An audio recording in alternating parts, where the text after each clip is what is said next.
She had spent her entire career looking for the missing, faces on milk cartons, names carved into walls, photographs fading in police files. Detective Rachel Monroe believed she had seen it all, until the night she broke into an abandoned orphanage outside Asheville. The rooms were frozen in time, tiny beds made, toys lined up neatly, a smell of dust and disinfectant still hanging in the air. And on one of the pillows, she found something that shouldn't exist. A blue whistle, identical to the one found in the pocket of a child who vanished 25 years earlier. But that was just the beginning, because behind a sealed door marked C-117, she would uncover the greatest secret in the history of missing children in America, a place where thousands of them had been hidden, raised, and protected in a world no one ever expected existed. This is the story of a detective who discovered she was part of the very mystery she was trying to solve. Of a brother she thought she lost, and of a secret that forced the world to ask, what does it really mean to be saved? Before we begin, tell me, where in the world are you watching from? I read every single comment, and I love seeing where each of you is watching this story from. As night settled over Asheville, fog unspooled from the Blue Ridge and sank into the French Broad River until the water looked like ink. A lone street lamp stuttered outside the shuttered St. Bridget Youth Home, brick-pitted, windows cross-hatched with plywood and ivy. Detective Rachel Monroe stood at the iron gate with bolt cutters in one hand and a half-star locket warm at her throat. The wind smelled of wet leaves and machine oil. Somewhere a freight train mourned through the valley. She listened. Old timber answered with tired groans. The River Arts District slept beyond the road. Rachel worked the chain. Steel teeth bit. The padlock surrendered with a dull cough. Inside, the lobby breathed paper rot and bleach that had forgotten its job. A bulletin board still clung to rules. No running. Lights out by 9. While a smiley sticker, sun-bleached to bone, hovered in the corner. Her flashlight skimmed an empty rectangle of wall where a certificate had once hung, then a metal desk with a drawer ajar. Inside lay a plastic whistle on a frayed blue cord. She turned it with a gloved knuckle. Stamped into the side. SB-11. The whistle slid into an evidence bag. Overhead, a dying fluorescent flickered, twice and quit. Rachel advanced down the corridor past classrooms peeled open like old envelopes. Corkboards full of tack scars, a county league team photo gone the color of tea, rows of rust-bloomed lockers. At the back, a utility door waited behind a keypad furred with dust. Her beam caught a dull smear near the numbers 11 and 7.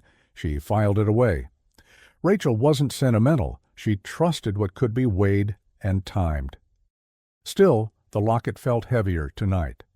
Her adoptive mother had given it to her at 11 with a single instruction: keep this close when the world feels far. The other half had been missing as long as memory. Rain began, needle-fine, turning the roof into a muted drum. She studied an evacuation map bolted beside the utility door. A red line arrowed toward a basement not shown on public plans. She photographed it, shouldered the door, and let its hinges complain. A breath of cold met her face from the stairwell, cellar-cool, summerless. Her phone lost signal by the third step. Paint blistered on the cinder block walls below. The floor changed to poured concrete, quiet under her boots. A faded sign read, "Storage to the left." A wire-glass window framed a room of metal shelving to the right.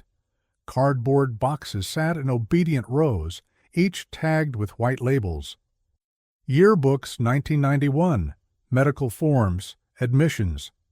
The air smelled of old paper and iron filings. Rachel set her thermos on a shelf and slid a box toward her. Folders came up in tight bands, all stamped closed. A Polaroid slipped free. A boy, 8 maybe, in a Carolina Panthers tee, front tooth missing, a blue whistle at his chest. On the back, block letters, Liam. Below it, in red, last seen 10/17/1998, Asheville Greenway. She'd flagged that name last week while cross-referencing dead ends. This building, however, wasn't in any index. How did a closed file live in a place that didn't exist on paper? Another folder, another child.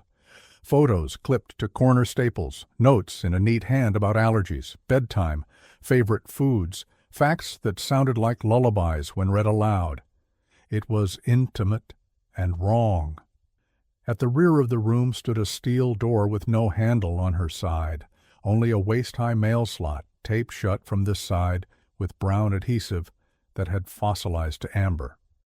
Rachel lifted an edge with her nail. It gave thread by thread, a zipper through time. Cold air slipped through, fresh enough to smell like rain that hadn't reached the ground yet. She knelt and listened. The building held its breath. Then, from beyond the door, 3 soft taps measured like a metronome. Rachel tapped back. 1, 2, 3. The answer came faster. She rose, heart-shifting gears, and raised her light. Someone had scratched a code into the frame with something sharp, not factory clean, but careful. SB11. Behind the steel, the mail slot nudged open a fraction, as if fingers on the other side were searching for a way through. Rachel Monroe kept her apartment sparse out of habit, not taste. A map of Buncombe County was pinned above a narrow desk. Red thread traced rivers and greenways like veins.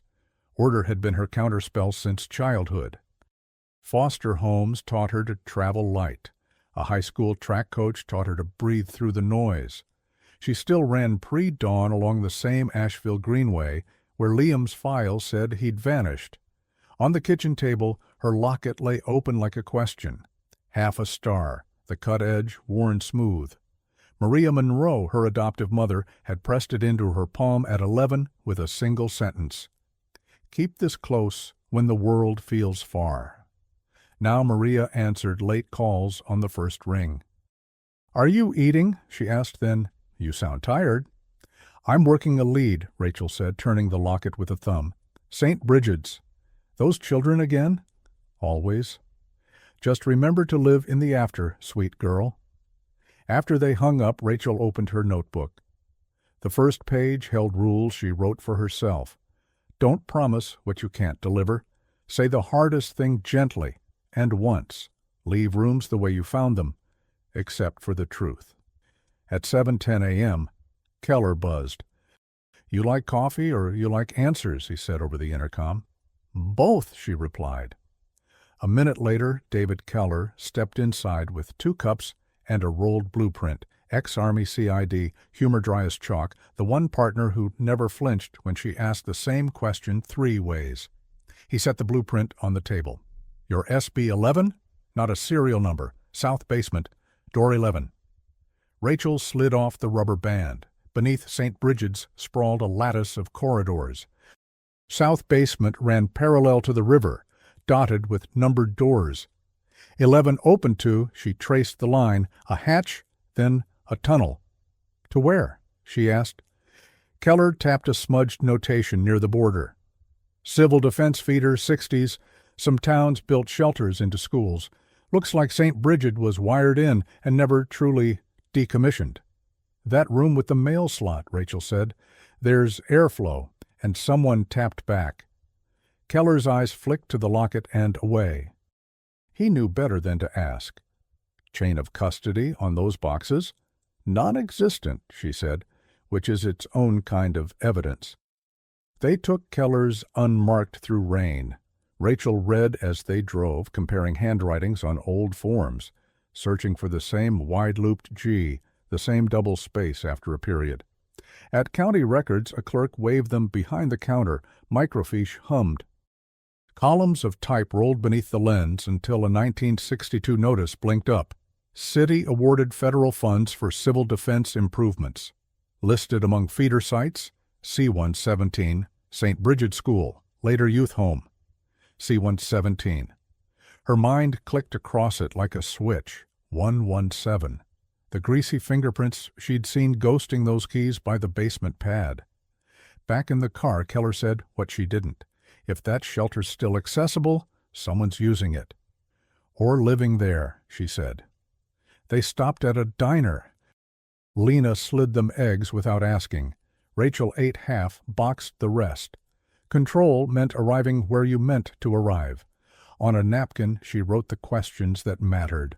Who keeps bedtime notes in a missing child's file? Who updates them? At noon, she briefed SAC Patel. Photos, timestamps, the evac map with the red line toward an unlisted basement. You want a search of a decommissioned facility that may tie into federal infrastructure, Patel said, on the basis of a whistle and a feeling. On the basis of custody without paperwork, Rachel said, and an active space behind a sealed door? Get me a warrant trail by morning, Patel replied. No cowboys. Evening fell in a drizzle. Rachel logged notes, showered, and set a fresh page in her notebook. She cataloged herself with the same rigor. Left-handed, runs to burn static, panic response trained down at Quantico. On her way to get takeout, she hesitated, hand on the knob, a prickle along the jawline. The hallway smelled of wet wool and someone's curry. She opened the door. A small padded mailer lay on her mat. No stamp, no return address, only her name in block letters. She locked the chain, brought it to the table, and slid it open with her key. A velvet pouch slid out. Inside, a half-star locket, the twin of hers. The hinge worn in the same place, a crescent scratch like a smile. A note on graph paper, folded twice. 3 taps. Tonight. Under it, a number. C-117. Her phone vibrated. Unknown number. A single photo arrived. A steel mail slot in concrete, 2 small fingertips pressed to its edge. Rachel fitted her half to the new one. The star closed with a soft click, whole for the first time in decades. Someone knocked on her door, once, twice, 3 times. She looked through the peephole. The hallway was empty, except for a blue plastic whistle on a frayed cord, placed in the center of the runner like a breadcrumb in the dark. Rain pressed on the city all night, thinning to mist by dawn. Rachel hadn't slept. The twin locket lay closed on the kitchen table like a verdict. She'd checked every possible sender, no match. The phone photo had no metadata, scrubbed clean. Only the fingertips haunted her, small, pale, unmistakably real. At 6 a.m., Keller called. "You got something?" Rachel stared at the whistle near the door. Someone knows about C-117. Meaning? They delivered this. She described the mailer. He exhaled. "We'll pull prints. They won't find any." They met at the bureau garage, where condensation smoked off the hoods. Keller's SUV idled under buzzing lights. He handed her gloves. Patel signed the warrant trail. We're going in today. St. Bridget looked different in daylight, less haunted, more bureaucratic ruin. Ivy slicked the walls, and the flagpoles still held a shredded corner of blue. Rachel noticed a second set of tracks in the mud near the gate, small and recent, child-sized boots, maybe size 3. The padlock she'd cut 2 nights earlier was replaced with a new one, same make, different serial. Someone had resecured the door after her break-in. Inside, the air was colder, like the building exhaled through its own lungs. The corridor where she'd found the whistle now carried faint drag marks across the dust, leading toward the stairwell. Keller crouched, measuring stride distance. "Light load," he muttered. "Person dragging something small or someone." They descended. Rachel's flashlight caught condensation on the handrail. Drops clung like mercury beads. At the basement landing, the keypad blinked faintly. The power was back. Keller's brow tightened. "Generator?" "No grid feed here," she said. "Someone's running it locally." She typed 117. The lock clicked open. Behind the steel door lay a corridor of concrete and low bulbs that hummed like hornets. Old signage peeled from walls. Civil shelter. A. 200 FT. The smell was sterile. Ozone, plastic, and something faintly sweet, like baby powder left too long. Rachel's boot hit a metal token. She stooped. A brass nameplate, scratched but legible. D.R.E. Turner. She recognized it from the psychologist's signature in the old files. They followed the corridor until it split. One direction dead-ended at rusted lockers. The other turned into a room partitioned by observation glass. On the far side sat a desk with a rotary phone and a stack of charts wrapped in plastic. Keller pointed to the phone cord. Cut clean. Recent. Rachel lifted a chart. Height, weight, behavioral notes. Across the header, typed in all caps, Child Relocation Project, Phase 2. Relocation? Keller repeated. Below it, in faded pen, approved by E.R. Reeves. Rachel's pulse stumbled. Eleanor Reeves, the senator who'd once funded the city's adoption initiatives. Keller's radio crackled with static. "Comms drop under here," he said. "We're blind." They pushed deeper until the corridor widened into a dormitory. Small beds, sheets folded military tight, toys aligned on shelves, wooden blocks, picture books, a row of identical blue whistles. The air felt occupied. Rachel ran a finger across a pillow. It was warm. A faint hum joined the light buzz, ventilation, then a soft clink, a metal tray sliding somewhere beyond the partition. Rachel turned off her light. Silence. Then footsteps, barefoot and quick, retreating. "Stop! FBI!" Keller called. A door slammed ahead, echo ricocheting off concrete. They gave chase, boots striking rhythmically until the hall forked again. The left branch ended at a circular hatch with a wheel lock. The right climbed toward faint daylight. Rachel chose the hatch. It spun under her grip and opened into a service tunnel, the kind used during the Cold War to move supplies unseen. Inside, footprints peppered the dust, small, bare, overlapping in chaos. She knelt to photograph them. When she stood, her radio buzzed with a voice not Keller's. "Rachel." The tone was young, tremulous. "You found us." She froze. "Who is this?" Static swallowed the rest, then returned with a whisper. "Don't open door 11 again, they'll take you back." The line died. Keller arrived, panting. "You hear that?" Rachel pocketed the recorder. "Playback's gone," she said, checking empty log. He scanned the tunnel. "There's airflow from that vent, leads under the river." She pressed her ear to the grate. Faint echoes of laughter floated through, childish, unhurried. Keller's flashlight dimmed, then surged. "Backup's 30 minutes out. We mark and return." Rachel nodded, but didn't move. Her gaze fell on a toy wedged beneath a pipe, a wooden block carved with the letter R, painted red. She turned it over. A second letter, etched later by a shaky hand. M. Rachel Monroe. Her throat tightened, the same initials she'd carved into her foster diary at 9. Keller called again, but she barely heard him. Behind them, the hatch began to wheel shut on its own. The hatch sealed with a metallic sigh that echoed into the silence left behind. Keller's flashlight flickered once, then steadied. "Hydraulic assist," he said, testing the wheel. "Someone's maintaining this."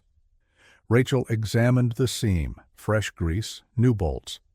"This place isn't abandoned. It's managed." They retraced steps through the dormitory.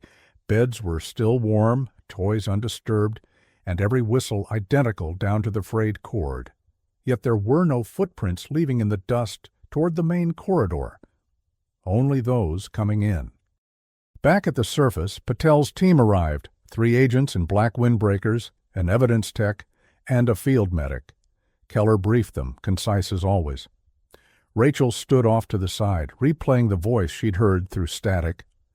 "Don't open door 11 again. They'll take you back." That line looped like a curse. Take you back where? At headquarters, the evidence techs spread their finds, charts, photos, a brass plate with D.R.E. Turner, and one of the whistles bagged for prints. Rachel hovered behind him as he peeled gloves. "None," he said. "Every surface wiped." "Wiped by who?" Patel asked. "By someone who knew our methods." Patel turned to Rachel. "We'll need to talk to Dr. Turner before the media catches wind. Keller, line up transport." Rachel already had Turner's last known address memorized. Willow Creek Care Facility, Hendersonville. She'd flagged it months ago while cross-checking personnel from old adoption programs. Back then, it felt like trivia. Now, it felt like the hinge of something enormous. The drive south took 40 minutes. Pine needles clung to the windshield, rain sheeting sideways. Keller's radio kept losing reception near the ridge. "You're quiet," he said. "Thinking about those files," Rachel replied, "about why someone tracked bedtime stories for children the world thought were dead." "You believe Turner's behind it?" "I believe she knows who is." Willow Creek sat behind wrought iron and manicured roses. The receptionist looked up, startled, when Rachel flashed credentials. "Dr. Elise Turner," Rachel said. The woman hesitated. "She doesn't talk much. Alzheimer's." "Just tell her we're here about the children of St. Bridget." That name shifted something in the receptionist's eyes. She buzzed them through. Dr. Elise Turner sat by the window in a floral robe, sunlight bleaching her silver hair. Her hands trembled slightly over a puzzle of mismatched pieces. Rachel crouched beside her. "Dr. Turner, my name is Rachel Monroe. I'm with the FBI. I found your nameplate in the basement of St. Bridget." The old woman blinked twice. "They told me no one would ever go back there." "Who told you?" "Reeves," Turner whispered. "Eleanor said it was mercy work, that we'd lost too many through the system." Rachel leaned closer. "Mercy work?" Turner's fingers tightened around a puzzle piece shaped like a star. "They weren't supposed to be gone forever, just safe, until the noise stopped." Keller frowned. "What noise?" "The protests, the papers. Everyone wanted blame after the flood. Funding cut. Too many children unclaimed. So they moved them underground, a shelter program, temporary," she said. Rachel exchanged a look with Keller. "How many?" "Hundreds," Turner said. "Some newborns, some older. We gave them new names, new files. After a while, we stopped hearing from the top. The deliveries kept coming." "Deliveries?" "Trucks at night, food, clothes, lessons. We weren't allowed out. The children believed the world above was dangerous, that we were protecting them from it." Turner's eyes clouded. "When I left, they were still there." "You left?" "They told me I was too old to remember." A soft laugh escaped her. "But I do. The whistles. Each child had one. Blue meant approved, red meant review." Rachel swallowed. "Why blue?" "It matched the logo," Turner murmured. "Blue Ridge Project. Ask Reeves. She kept the ledger." Back in the SUV, Keller gripped the wheel. "So Reeves's charity work was a front for hiding children?" Rachel stared out the window. Pines blurred into vertical streaks. "Maybe it started that way. Maybe it became something else." They reached Asheville by dusk. Keller dropped her at her apartment to prep the affidavit for Reeves's summons. Rachel unlocked the door and froze. The living room light glowed, though she'd left it off. Inside, nothing looked stolen, only rearranged. Her case files were stacked neatly on the couch. The new half of the locket was gone. In its place, a single photograph, freshly printed. It showed the dormitory they'd seen underground, but now full of children. Not a ghost image, not archival. Recent. She could tell by the calendar pinned behind one bunk, October 2025. Her breath shallowed. On the back of the photo, written in neat looping hand, "You're late. We saved them." Lull. She sank onto the couch, mind spiraling. Liam? The boy from the file, last seen in 1998, the one wearing the blue whistle. She replayed the voice from the tunnel. "You found us." Rachel pressed the photo to her chest, pulse racing. Keller's phone buzzed on the line. "Rachel, you okay?" "They're alive," she said quietly. "Thousands of them." "Where?" She looked at the date again. The photo background held a faint watermark in the corner, barely visible but distinct. A stylized mountain range, and beneath it, 2 words, "Safe Haven." Her eyes widened. That wasn't a shelter. It was a corporate campus, a private biotech facility outside Knoxville that had once partnered with Federal Youth Studies. Rachel whispered, They never left the program. Outside her window, a child's laughter echoed faintly through the rain. She looked down at the street, but it was empty. Rachel didn't sleep that night. The photograph lay beneath her lamp, magnified through exhaustion. The calendar date, October 2025, wasn't what disturbed her most. It was the watermark, Safe Haven. She typed the name into a secure bureau terminal. The results were corporate, Safe Haven Research Foundation, headquartered outside Knoxville, Tennessee. Mission statement, providing trauma-informed care for displaced youth worldwide. Founded 2001 by Senator Eleanor Reeves, now retired. The site listed board members, private donors, educational consultants, one anonymous chair. Rachel downloaded the PDF. The file size was larger than expected. Inside the metadata, a hidden page. Blue Ridge Initiative, active participants, every name redacted except one. L. Monroe. She froze. Monroe, the same surname she'd carried since adoption, the same as the signature on her adoption papers. Maria Monroe, her adoptive mother. Rachel called Keller. I need you to pull sealed adoption records from North Carolina, 1987 to 1990. Focus on private transfers authorized by Reeves's office. Keller didn't ask why. On it. By morning, the report hit her inbox. 6 infants adopted through an emergency medical transfer program tied to St. Bridget. One file was sealed at the source, subject RM87. Adopted by Maria Monroe, no biological data released. Rachel opened the accompanying note. Signature verified by E. Reeves. Her vision blurred. RM, Rachel Monroe. The next line chilled her blood. Sibling file withheld. By request of guardian, sibling file. She stared at the photograph again, the children in their bunks, one boy at the center, older now, but unmistakable. The same smile from the 1998 Polaroid. Liam, her brother. He hadn't vanished. He'd been taken back into the program, the same one that had once hidden her. Keller's voice broke through her shock. Patel approved the warrant for Safe Haven. We roll in 2 hours. The convoy left Asheville under fog thick as wool.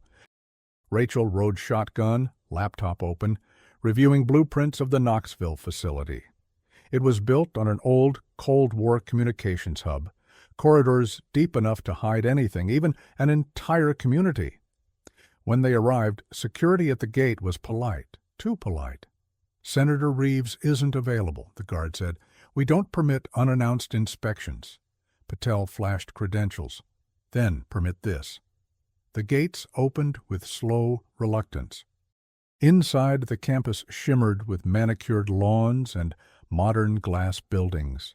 Children in uniforms walked between classes under supervision, laughing, carefree, too perfect.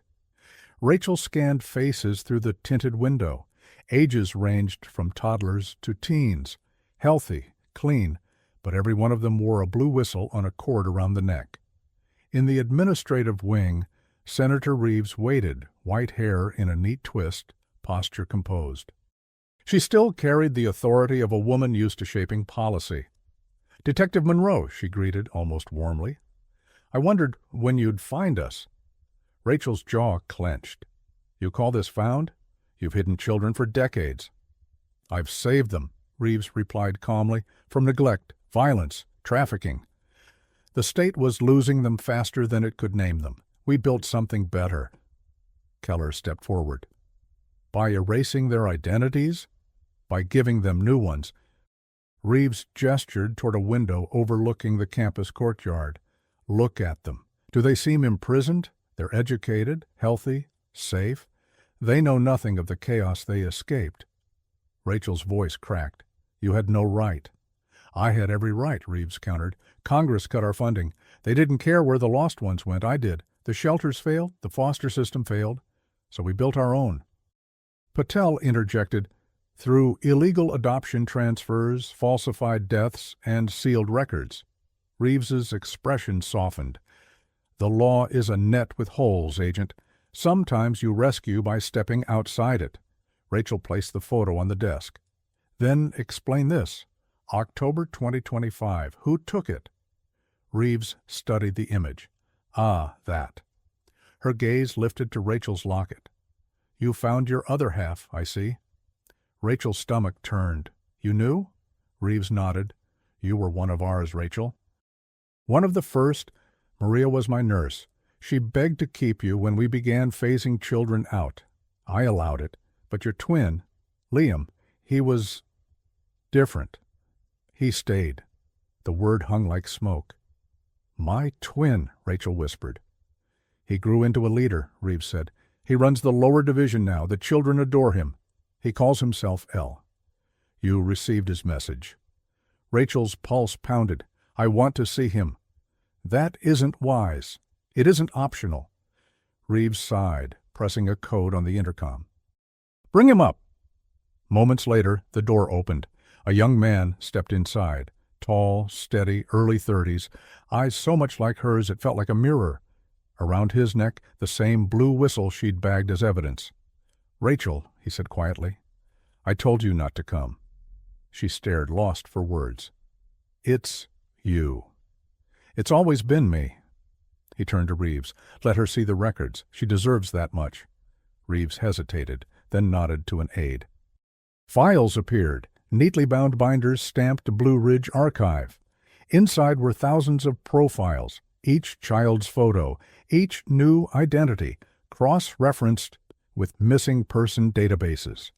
Rachel flipped through page after page. Some names she recognized from national cases long gone cold. Everyone had been rescued by Safe Haven, removed from their lives. Families told they'd vanished. Her voice trembled. You built a city of ghosts. Reeves smiled faintly. We built a future. Liam reached across the table. You're not here to destroy it, Rachel. You're here to decide if the world deserves to know it exists. Outside, through the glass, children's laughter echoed faintly over the sound of wind. Rachel looked at him, at Reeves, at the files that rewrote everything she believed about good and evil. Where do you draw the line, she asked, between saving and stealing? Reeves answered softly, at the moment you stop caring which is which. Rachel's hands trembled over the open files. Thousands of names stared back, children whose lives had been rewritten, whose families had spent decades searching for them. Each page was a small resurrection and a quiet tragedy. Liam watched her from across the table. His calm was practiced, but his eyes betrayed a storm. I kept it running, he said softly. After Reeves stepped down, someone had to. We made it humane. Education, freedom inside the walls, therapy. No more lies about danger outside, just time, safety. Rachel met his gaze. Safety built on stolen lives. They were forgotten, he said. We didn't kidnap them. We found those no one came for. Kids aging out of foster care, runaways, ones buried in paperwork. The government let them disappear. We gave them names again. Reeves leaned forward, voice like gravel softened by guilt. We tried to bring order to the chaos. The first shelters were chaos. Traffickers posed as foster parents. Agencies lost track of thousands. The press wanted a villain and they found me. But I kept saving them in secret. Rachel closed a file, her throat tight. And you never thought to return them, to tell their parents? Some had no parents left, Reeves replied. Some were born of crimes and abandonment. You think I could just open the doors and tell the world I'd hidden a generation? Silence pressed between them. The ticking of the wall clock felt deafening. Liam broke it. You, of all people, should understand. You were one of them, Rachel. You were proof it worked. Her chest tightened. Worked? You erased who I was. You made me a story that never happened. And yet you became this, he said. A detective. You save others. Isn't that what we wanted? Rachel rose from her chair, trembling. You wanted control, not salvation. She turned to Patel. I'm done talking. We're taking every file. We're shutting this down. Reeves didn't stop her. She only said, if you shut it down, the world will forget them again. They'll scatter. They'll vanish in ways no one can trace. This was the only place they were seen. Rachel hesitated. For a fraction of a second, she saw what Reeves meant. The faces outside the glass, children laughing, teachers guiding them, a life that looked ordinary. It wasn't right, but it was real. Liam's voice cut through the quiet. If you expose us, you destroy them. The world won't welcome them back. It never did before. The decision felt like standing at the edge of a fault line. Every move could crack the ground beneath her. That night, Rachel stayed in a bureau safe house outside Knoxville. Files covered the bedspread. Keller paced beside the window, restless. "We can't bury this," he said. "It's bigger than Reeves. She had help, funding, tech, oversight. We need a task force." Rachel stared at the photo of the dorm again. The children's faces seemed impossibly calm. "And when the world finds out," she asked quietly, "what happens to them?" Keller didn't answer. At dawn, she stepped outside. Mist drifted off the hills, pale gold in the first light. Her phone buzzed. A message, no sender. A single line, "They're leaving tonight. Door 11. She drove without telling Patel. The old access road wound through forest until the pavement crumbled to gravel. By the time she reached the hatch, the generator hum was louder than before. The steel door stood open. Inside, shadows moved. Children, teens, volunteers, carrying boxes, bags, files. Liam stood at the center, giving quiet orders. He saw her and smiled, sad and knowing. "You came to stop me?" "I came to understand." "This place can't survive daylight," he said. "They'll turn us into headlines and those kids into evidence." "Where will you go?" "Somewhere they won't look. Somewhere above ground this time." He pressed a flash drive into her hand. "The truth, for when the world is ready." Rachel shook her head. "You can't just vanish again." "We already did once," he said. "You were the only one who made it out." He stepped closer, touching the twin star locket at her neck. "Keep this safe, little sister." Before she could speak, the sirens wailed. Federal backup roared up the hill. Keller's SUV skidded to a stop. Lights swept the tunnel. In the chaos, Liam turned, whistled once. A sharp, piercing note. Children disappeared into the side corridors like birds taking flight. Within seconds, the place emptied into the dark arteries of the mountain. Rachel shouted his name. No answer, only the echo of feet fading down stone. She ran after him until the tunnel forked, light strobing through the dust. Then, silence. When the agents reached her, she stood in the middle of the empty chamber, the whistle still ringing in her ears. 3 weeks later, the tunnels were sealed. The entrance at St. Bridget's was filled with concrete, its corridors photographed, mapped, and buried again under the bureaucratic weight of classified reports. The official statement called it an abandoned emergency shelter tied to post-war infrastructure. Nothing about the children, nothing about safe haven. Rachel sat in a federal hearing room in D.C., fluorescent light bleaching the color from her skin. Patel's questions were measured. Keller sat behind her, silent. "Agent Monroe," Patel said, "are you confirming that the primary subjects, children from the Blue Ridge program, remain unaccounted for?" "Yes," Rachel answered. "Do you believe they're alive?" She hesitated. "I do." "Do you know where they are?" Rachel looked at her hands, the faint mark where the whistle's cord had pressed against her palm that night. "No," she said, and for the first time in years, she meant it. When the session ended, she walked alone across the Potomac footbridge. The city roared with normal life, buses, horns, wind off the river, but every sound carried an echo of that whistle's note. She could still hear it, stretched thin through memory, calling her somewhere she couldn't follow. At home, her locket lay on the windowsill, catching the afternoon light. She opened it, half expecting the flash drive to be gone. It wasn't. The small device gleamed like a promise or a threat. Weeks passed. News cycles moved on. Reeves was placed under medical supervision, a polite phrase for containment. Keller transferred to Quantico Training Division. One morning, Rachel received a plain envelope, no return address, just a single blue fingerprint on the flap. Inside was a photograph, a field under open sky, children flying kites shaped like stars. In the background, a small wooden sign read, Blue Ridge Learning Cooperative. She traced the outline of one kite where a boy held the string high. For a second, she imagined it was Liam. Maybe it was. Rachel turned the photo over. In pencil, you can't bury what remembers the light. She looked out the window toward the mountains faint on the horizon. For the first time, the silence didn't feel empty. It felt alive, like breath held just before a word. She placed the photo beside the locket and the whistle. 3 objects, 3 versions of truth, the child who vanished, the woman who searched, and the brother who built a refuge, the world wasn't ready to see. Outside, a child's laughter drifted from a nearby park. She smiled without meaning to. The sound was ordinary, unremarkable, and yet it carried the weight of everything she'd fought for.